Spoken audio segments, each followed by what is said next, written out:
WYFF News 4, live, local, breaking news. Now on Chronicle. I love this town. It's beautiful, it's clean. Greenville has become not only a popular tourist destination, and everyone always talks about it, like the cute downtown areas. but it's now where more and more people Oh, it's only going to get better.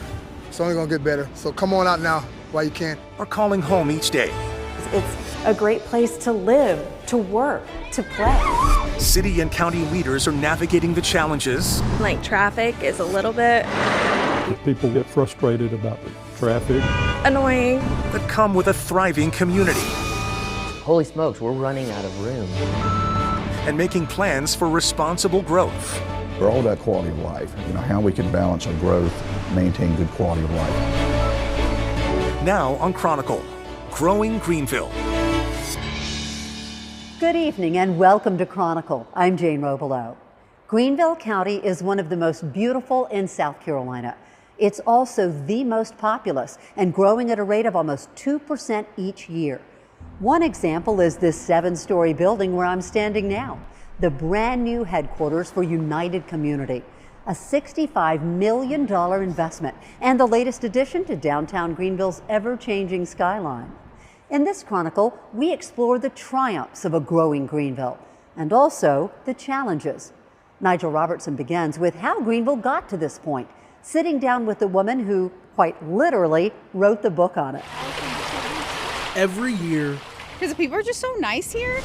every month, We think it's a beautiful city, beautiful town.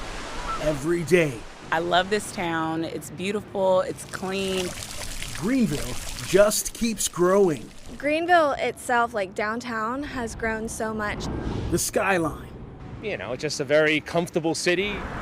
one where its 2-lane Main Street highlights the trees and green spaces. People are always so sweet. And everyone always talks about it, like the cute downtown areas. And of course, you guys have some great coffee. I was like, I could live here, I think. And then there's the falls. One could say it's the centerpiece of the city itself. Seeing like articles about how Greenville is like one of the best cities in the U.S., I think it's true. And I think that we have a lot of growth. But exactly how did this city become the way it is today? Well, that story has been spelled out on this keyboard, one letter at a time. You can't understand a city unless you understand its past. Judy Bainbridge would know. I have a drive to tell stories. She has written many books on Greenville's story, so she took us back. It took leadership, a lot of luck, and a whole bundle of cash. Way back. The downtown Greenville was a thriving place in the 50s and early 60s. Greenville certainly is growing. We're bursting at the seams. Downtown then looked nothing like it does today. Main Street was 4 lanes, concrete covered every corner, and textile mills were everything. And then, slowly, very slowly, 1959, Camperdown Mill closes. It's not until about 75, 76 that Mills Mill closes. The way of life for this city quickly left. It was really quite awful when I moved here in 1976. I thought it was the ugliest downtown I'd ever seen. But there were people from the 50s onward who really wanted to change and who committed themselves to change. In the 1970s and 80s, Tommy Weich, an influential attorney, she credits with preserving nature. Back in the early 50s, it was nothing but textile. Adding green spaces, park benches, sidewalks, and turning Main Street into what we know today. Thank you for allowing our committee. Buck Mickle, a successful business executive who had the power and the money to bring in the Hyatt Regency, raise money for the Peace Center, and backed the Governor's School, just to name a few. Both Judy and I love Greenville. All of it under the leadership of former Greenville Mayor Max Heller, who's credited with leading the renaissance that created the Greenville we see today. And that was serendipity, Nigel. I mean, the very fact that they were at the right time in the right place. And what was the textile capital of the world soon embraced high tech and the start of an international automotive movement. The timing was absolutely perfect because first you have GE. They announced that GE would come here in '67. By the early 70s, they are employing more than 1,000 people. In the early 70s, Michelin comes to Greenville, and the amount of investment, it's just been immense. People once again had money in their pockets. There was land, lots of it. The Greenville-Spartanburg International Airport gave people here access to the world, and the world access to this reborn city. With its popular Swamp Rabbit Trail winding through its now, once again, thriving downtown, led by longtime Mayor Knox White. But people are really neat to talk to. But back in Judy's living room, I was surprised when I asked if there was one thing that she believes really led to the growth of Greenville. Her answer, water. That, in many ways, is the symbol of Greenville. It was the water, after all. Now we've reclaimed the river, which was ignored for so long, and now the river is our major asset. So all of this is a part of attention to quality of life. Some of the cleanest in the world that powered the textile mills of the past and still moves this city today. As one of the fastest growing counties in the fastest growing state in the country, a big challenge now is how to provide a wide range of housing options. Gabrielle Komorowski explores what the massive growth means for the people who live here and for the people who want to live here. To list why Greenville keeps making so many lists, ask the locals. It's great.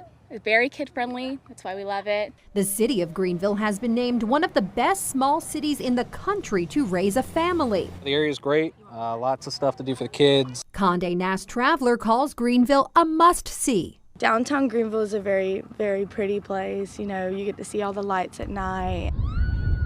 Even this park has landed on a list. Unity Park was ranked one of the nicest places in America by Reader's Digest.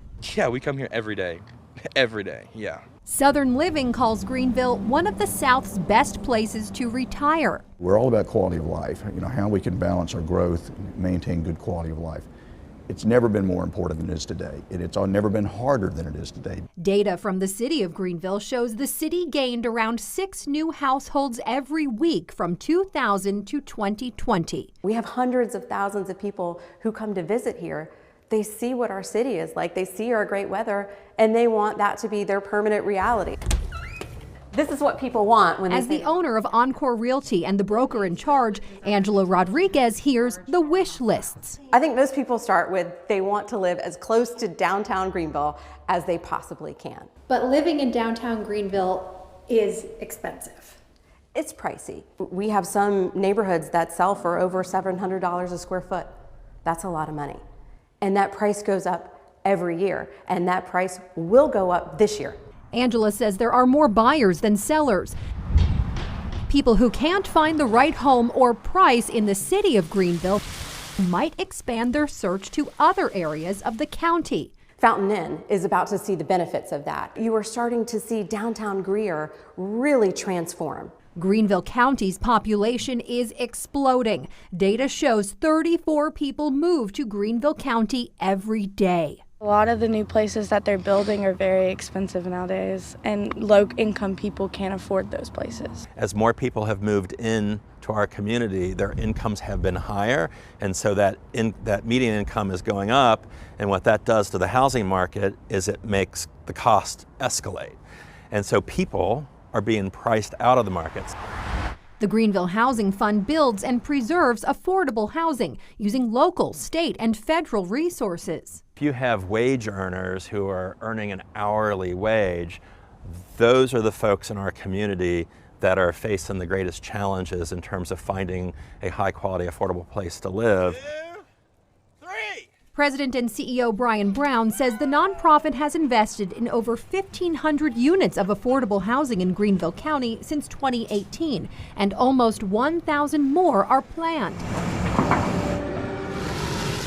Crews are working on 88 units that will be called the Riley at Overbrook off Interstate 385 on Lowndes Hill Road. We try to prioritize locations that are proximate to grocery stores, services, education. If we're pushing people out, we're creating traffic burdens and congestion and infrastructure challenges. He says the Greenville Housing Fund works to change what he calls a stigma about affordable housing. Affordable housing is sustainable over time. It's well maintained. It should be a contribution to any neighborhood it sits in. If we can look at housing anywhere, apartments, single family, whatever, and say, oh, that's affordable, then we're doing it wrong. Greenville County created a property tax incentive in 2022, encouraging project developers to offer reduced rents. It goes back to affordable housing. We want people to be able to afford to save up money and buy a house. We don't want people to have to be stuck in a rental for their whole life unless that suits their needs. Greenville County's population is projected to grow by almost 42% by 2040. Brian Brown says housing for all helps Greenville now and in the future. Having attainable housing for all of our workforce puts us at a competitive advantage and keeps us there. So everyone can continue to list how special this area is. Open space and access to transportation have also been identified by the county's Housing Citizen Committee as goals to incorporate into housing developments as the county continues to grow. Still to come on Chronicle. It takes you a really long time to turn left at major intersections. As the population grows, so does the traffic. It's a challenge. From neighborhood streets to interstates, leaders are facing some roadblocks when it comes to ensuring a smooth ride for everyone.